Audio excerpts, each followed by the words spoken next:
નમસ્કાર. આજે આપણે એવા અદ્ભુત સ્વયંભૂ શિવલિંગના દર્શન કરી રહ્યા છે,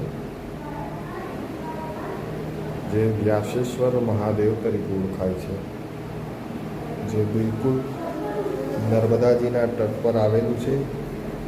ખૂબ અદ્ભુત મંદિર છે. સ્કંદ પુરાણમાં ઉલ્લેખ છે કે નર્મદાજીમાં સ્નાન કરી વ્યાસેશ્વર મહાદેવની પૂજા કરી જલ ચડાવી તો સર્વ પાપોમાંથી મુક્ત થવાય છે, એવો સ્કંદ પુરાણમાં ઉલ્લેખ છે. આવો અદ્ભુત કરીએ વ્યાસેશ્વર મહાદેવના દર્શન.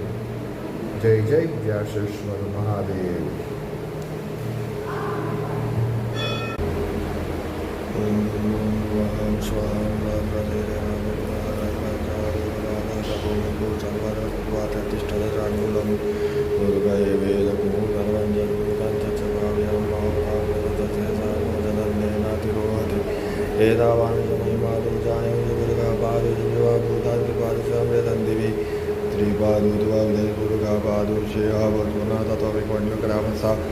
सनानसने वीरो विराजजात विराजो अधिगोरुका सजातो तमिजातोमृमतोरुका तस्मात्सरमुता सम्प्रेतं मृगदाच्युं वसु संसग्रीवायुनारण्यग्राम्यस्य जय तस्माद्यज्ञः सर्वोत्तरे च सामान्य जग्निरे छन्दा कुशि जग्निरे तस्माद्यज तस्मादेज तस्माद् जे केचो वया तथा गाव जग्नि तस्मात् जाता जवया तंजग्नं बरेगे प्रोक्षं गुरुगं जातमग्रदा तेन देवाय